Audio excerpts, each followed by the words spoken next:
think we are on. I don't think you guys have seen this side of my house yet either. Interesting. All right, well, I just figured it's been a while since I've done a Facebook Live update on my mom. And so I thought I'd update some of you guys and kind of give you a heads up on what's going on. Just because the last couple of days I've just been kind of go, and I haven't really had a chance to update a lot of folks on like the happenings in my mom's life. I did post a little picture a couple of minutes ago, and I wanted to make sure that you guys knew she was sleeping. She's not passed away yet, so that picture is of her sleeping. I would never ever post a picture of her passed away like that. So there were some people that messaged me that were a little concerned, but that is not the case. Anyways, she's sleeping. She's doing okay. But there's some changes, and a lot of changes. And so I just wanted to update you guys a little bit on what's going on with her. For the last couple of weeks, a lot of you guys that have been following this journey a lot of you guys have been following this journey for like almost 4 years now, so thank you for that. But the last couple, like probably 2 weeks ago, well, I'll go back a little bit. 6 months ago, my mom went on hospice, or 7 months ago, and it's just been kind of like a slow and gradual decline since then. And then a couple of weeks ago in June, she just was in a lot of noticeable pain, and so we put her on some morphine and then methadone, and methadone made her act really strange, like weird tongue movements, and just like conked out, like she was just a vegetable, and it was hard to watch. And that's when I thought, okay, this is the end, this is it. And I talked to her hospice nurse and her memory care coordinator, and they're both like, it's close, but we're not quite there yet. And so methadone was weird. We took her off methadone. She's back on morphine now, and she's now going to be on bed rest. So she stopped eating about 2 days ago. I worked really, really hard to feed her yesterday. I spent about 2 hours trying to get her to eat about 6 bites of food, and by 6 bites, like that's probably like 2 normal size bites, and it just really was to no avail. So she's kind of stopped eating. She's stopped drinking. So today when I went in to go check on her, the memory care coordinator pulled me into our office and was just like, you've asked me about this, the timeline in the past, but we're close. We're really close. And hospice was telling me that at this point, with her not eating and not drinking, and the fact that just getting her into a wheelchair, and sometimes even just sitting in the wheelchair, the fact that is so painful for her right now, it's just because she has 0 fat. She weighs about 94 pounds right now. So because of that, we're going to leave her bed rest in her bed for now. She's probably about 90 pounds right now, maybe like 89 or 88 if I had to guess. But the hospice nurse was telling me, look, her vitals are starting to slip. That's something that we're noticing today. Her oxygen is just not there like we want it to be. Her heart is still healthy, but the heart and the blood pressure are going to be next, and those are going to go. And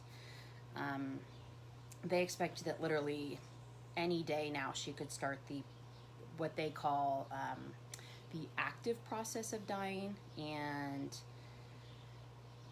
that just happens really fast. And I didn't want my next post to you guys to be a post telling you that my mom had passed. So it was important to me to give you guys a little bit of an update on what's going on with her. I think that process is coming. When I talked to the hospice nurse today, she was like, look,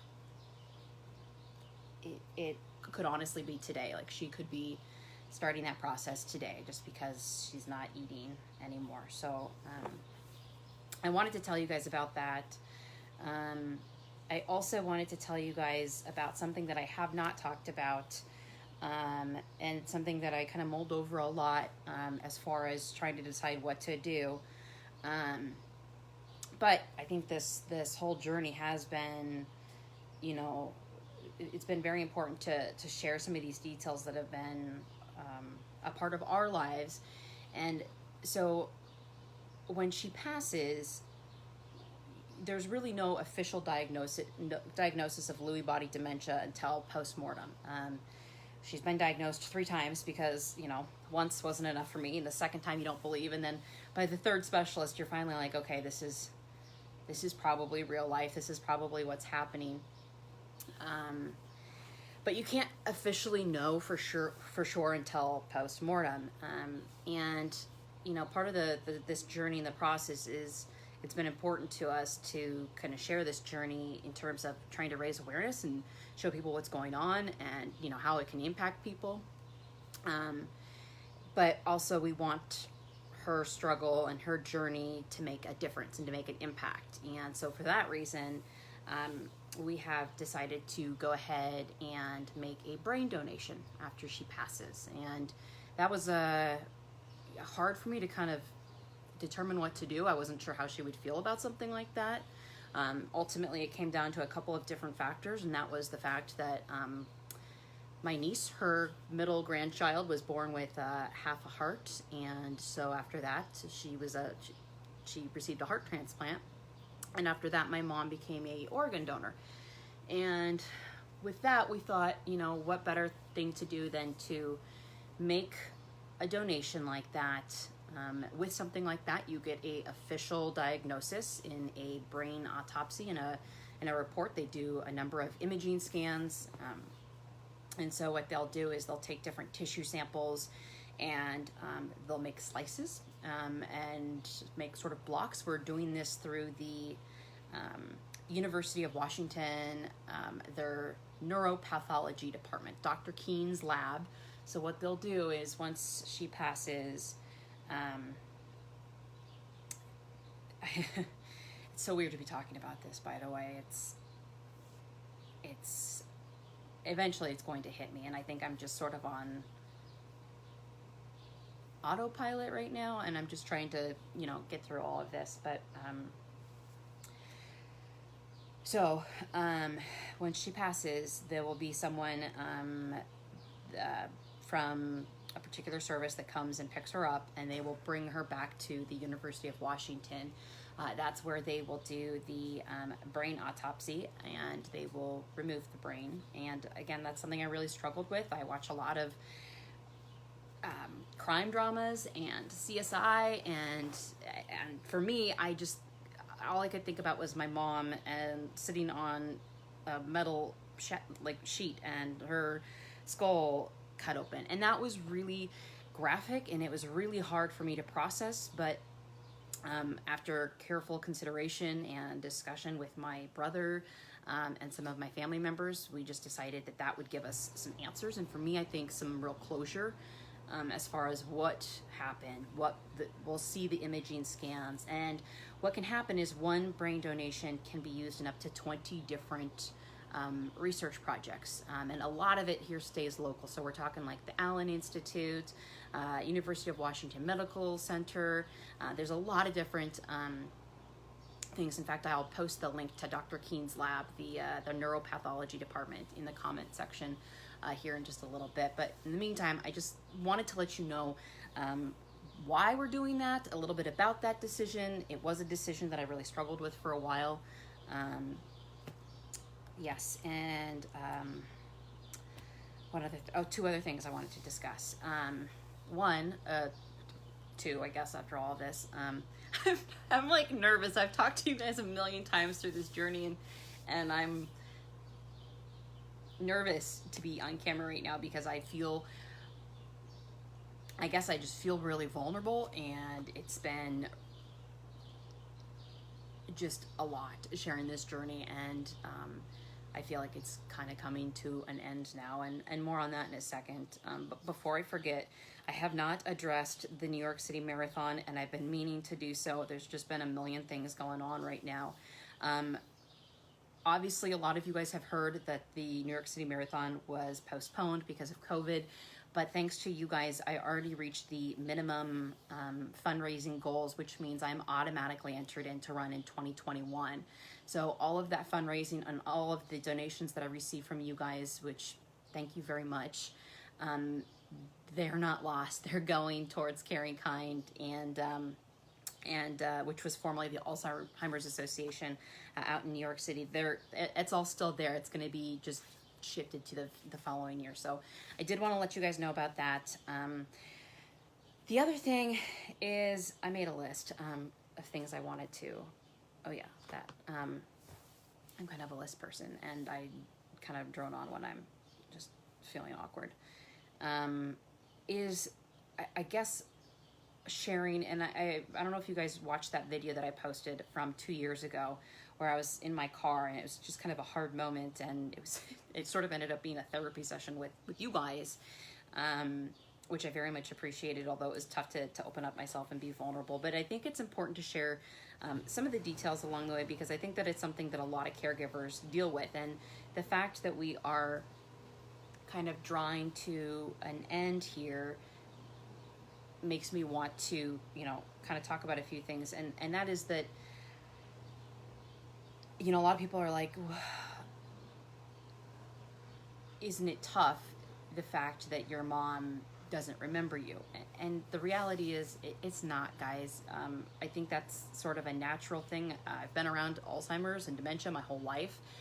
My grandma had Alzheimer's. She was diagnosed when she was 65. So I literally grew up going into nursing homes as a little kiddo, and it's tough because I found videos of my mom going and visiting my grandma, and life is kind of crazy and ironic and harsh sometimes, but I've been around it my whole life. And I think the issue is, my mom started calling me mom about 2.5, 3 years ago. It's not that it's hard that they forget to remember you. It's the fact that, and don't judge me on this, because it's I think it's a very valid emotion that a lot of caregivers experience. The tough part is wishing that they would pass, and that is just a really guilty feeling. I don't want to think that. I don't want to wish that on anyone, but you see someone like my mom, and you see basically the skeleton that she's become and the pain that she's enduring, and you wonder how she's even alive. She's in noticeable pain, and I think that for me, and I'm a Christian, I understand that there's, a lot of things happen for a reason, but I got to a point about a week or two ago, and I was just really angry with God, and really just mad, because seeing her the way I saw her, I walked in and I almost threw up. It just made me sick to my stomach, because you get to this point and you're like, okay, God, what's the point now? What is the purpose of all of this? She's been dealing with this for 3.5, almost 4 years now. Why are you prolonging this? Like, why are you putting her through this? What is the point anymore? It's killing me. It's like, it's literally, I have hit rock bottom. I can't deal with this anymore. And she's in so much pain and literally starving to death. The reason I bring up the food too is because, for the last 2 or 3 weeks, she's been eating maybe less than 25% of one meal a day. So it is significant that she kind of stopped eating about 2 days ago. That is really a sign of what's to come. But that is just something that I've kind of grappled with, and it's embarrassing to share, but I think that also it should be shared, because that, I think, is how a lot of caregivers feel. And that's anger and frustration, and you just get to a point where you really just, you want them to pass because it's not fair to see them like this. So yeah, that is where I'm at right now. Just, you know, putting that out there. I didn't want my next post to be, you know, letting you guys know that she's passed away. And obviously, if you've been watching this whole time, you know that she has not passed away yet. That has not happened, but it'll probably be happening in the next couple of days. And so I guess if anything, if you could just keep me in your thoughts, if you could keep me in your prayers, if you could keep my family in your prayers, if you could keep my mom in your thoughts and prayers, most importantly. And you know, I'm ready for her to go and to reunite with her family, her mom and her dad. And that kind of made me cry earlier today thinking about that. She would be so excited to reconnect with them. And but it's coming. And for a very long time, I have been kind of ready for this for a while. We've seen the writing on the wall. But now for the first time, I am not ready, because I don't know what's next for me. I don't know, and that sounds selfish, because it's not about me. But this has been a very big part of my life for about 4 years, and it's had a lot of different impacts on my life, which some of you guys know and some of you don't. I'll be sharing probably more on that in the next week or two. Obviously, you guys know that my wedding was called off. It's just, it's a lot to juggle caretaking for someone with dementia. And I think now what scares me is the next chapter. I don't know what that looks like. A lot of people have messaged me and they're like, oh, so you're going to stick around Seattle? Or are you going to stay around here? Are you going to be moving? A lot of people have asked if I'm going to go back to Vegas. My family's here. But the truth is I don't know. And I guess I've sort of known what's coming for a while with this journey. And now not knowing terrifies me. And I don't know what's next. I don't know what the next chapter holds. I have no idea what I'm going to do with my life. And so for the first time in months, I'm like not ready for her to pass because I don't know what life looks like after that. I just don't. And it's scary, but obviously I've made it this far and I've figured it out. I'll be okay. I'll figure it out. But yeah, so that is kind of what's going on in my world. Yeah, Murphy's sleeping on the floor right beside me. Murphy, come here. Come here. Come here. People want to see you. Come here. Come here. Murphy has been... No, just jump up. It's okay. Can you just jump up on the couch? No, up here. Come on. Murphy. He doesn't... Oh, you're gonna... There's... Murphy, just jump up. Come here. Come here. Come up. He's like, why are you telling me to come up on the couch? Like, come here. Just come up. Okay, fine. He's not gonna come up. So yeah, that is an update on Mama Boar. So I don't know, maybe the next time that I give you guys an update on her, things will be a little bit different. That is entirely possible. But where are you going? I just wanted at least a kind of a final update before that happens, so that when that time comes, you guys know kind of what's been going on and what's happened. And Murphy. It's not the last thing that you guys have heard. Just come here.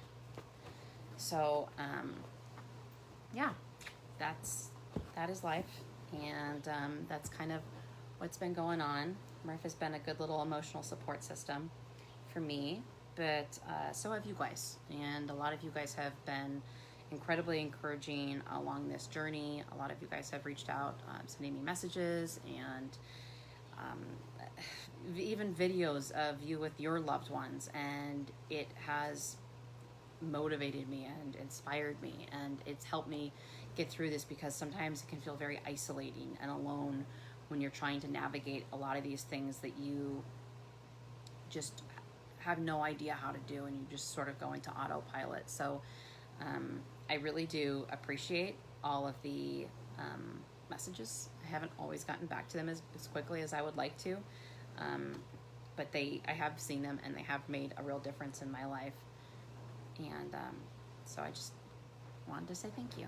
But yeah, so that is the latest from here. It's the latest on Mama Boar. Yep, that is a sock that Murphy has. He steals all of them. So yeah, but I just wanted to give you guys a little bit of an update. So yeah, I guess I don't know what's next. If you guys have any questions, post those in the comments below. I'll try to get back to them as much as I can. But yeah, that's kind of where I've been and where I stand, and I'll probably have another update for you guys in maybe a couple of days. So that's it. That's all she wrote for now. Right, Murph? Yeah, can you not chew my sock? So, all right. I hope you guys have a good night. Again, thank you for helping me fundraise half of my goals for the New York City Marathon. Like I said, it is just being postponed to 2021, but that's a good thing. Mama Boar might not be able to be around to see that or cheer me on, but it's about more than that. It's about doing it for a lot of the people that have been going through the same thing, and so that's really important to me, to raise awareness and to talk about kind of what this journey is and what it can do to you, and how you can be impacted as a caretaker, because it can have a huge impact and it can take a real toll on you. And I've kind of realized a lot of that. I've realized a lot of the steps, and the one thing that I haven't really prepared for is what comes after this. So if you have any tips, let me know. Ow, your nail's digging into my ankle. Ouch. But yeah, I don't know what the next chapter looks like. So yeah, we'll see how it goes. Take it day by day, sometimes hour by hour, sometimes minute by minute, and that's just how you get through things sometimes. But I am okay. I am doing fine. Mentally, I am probably in a better place than I have been in a very long time. I think part of that comes from just stepping back a little bit and forcing myself to maybe take a little bit better care of myself. A lot of that has to do with running and working out and staying active and doing kayaking and biking and running and all that kind of stuff with my best friend here. And I think that instilling some really healthy coping mechanisms is really important, because this journey can just destroy you. So what's next? I don't know, but I do know that I am in a good place. I think the middle stages were probably the hardest, and now it's very hard to see my mom like this, but it's not her. It's kind of like it's just a stranger. I don't even know this woman that is there, and that's really hard. But I think it does. If I'm being totally honest, it does make it a little bit easier. So that's the latest on the mom front and the update on the brain donation. I'll post the link to that in the comment section.